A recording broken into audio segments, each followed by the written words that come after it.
అంశాన్ని ఇవాళ మీ ముందు తలుచుకున్నాం.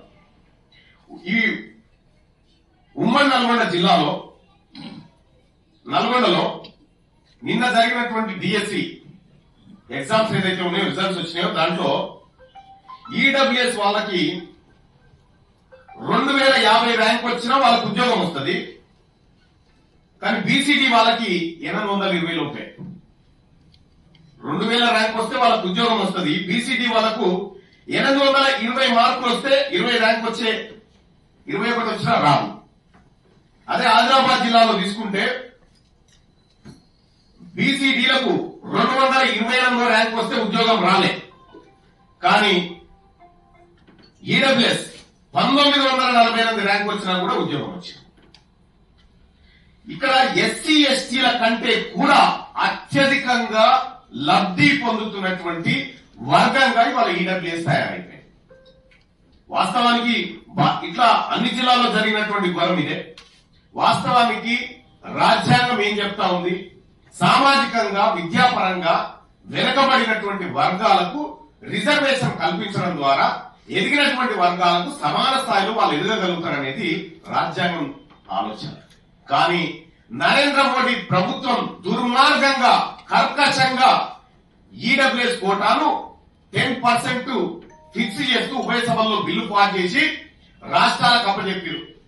రాష్ట్రాల్లో ఇంప్లిమెంట్ చేయాలని లేదు, తమిళనాడు మేము చేయకపోయని చెప్పేసింది. కేవలం అక్కడ 2 నుంచి 3% మంది కంటే ఎక్కువ ఉన్నారు.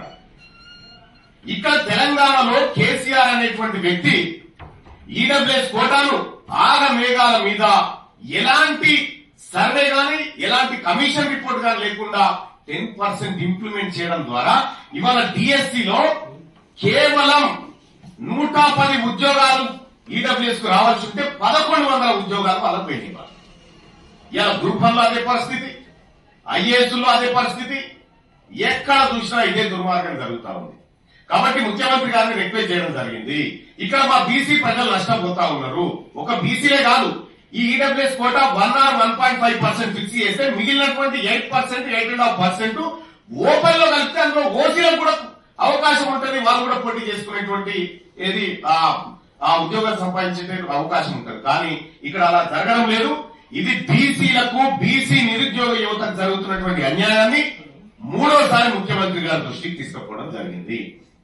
ఆయన అతి త్వరలోనే ఈ సమస్యను పరిష్కరిస్తామని చెప్పడం జరిగింది.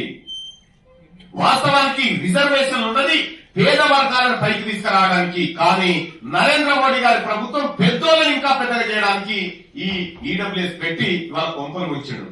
మధ్యప్రదేశ్ హైకోర్టు క్లియర్ గా జడ్జిమెంట్ ఇచ్చింది. ఇక్కడ ఇంకో ట్విస్ట్ కూడా ఉంది.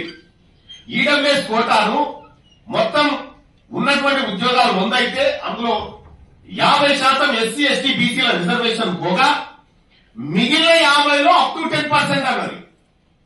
మిగిలిన 50లో అప్ టు 10% అన్నది. కానీ కేసీఆర్ దుర్మార్గంగా ఈ 100 నుంచి 10% తీయడం వల్ల ఇలా వేలాది ఉద్యోగాలు పొందడంలో బీసీలు నష్టపోతా ఉన్నారు.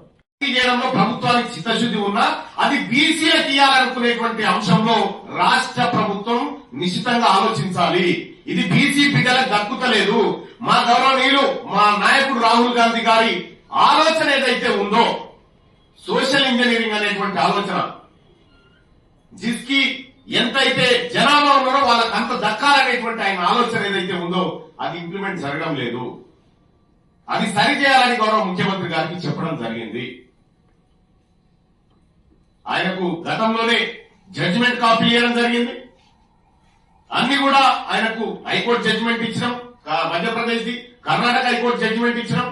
అన్ని ఇచ్చినప్పటికీ కూడా ఇవాళ జరుగుతలేదు. ఈ ఉద్యోగాలు ఇప్పుడు వేగంగా భర్తీ చేసుకుంటూ పోతా ఉంటే 10% ఇచ్చి వాళ్ళు 30 ఏళ్ల పాటు వాళ్ళు ఉద్యోగాల్లో కూర్చుంటే 30 ఏళ్ల పాటు ఈ బిడ్డలకు ఆ ఉద్యోగాలు రావు.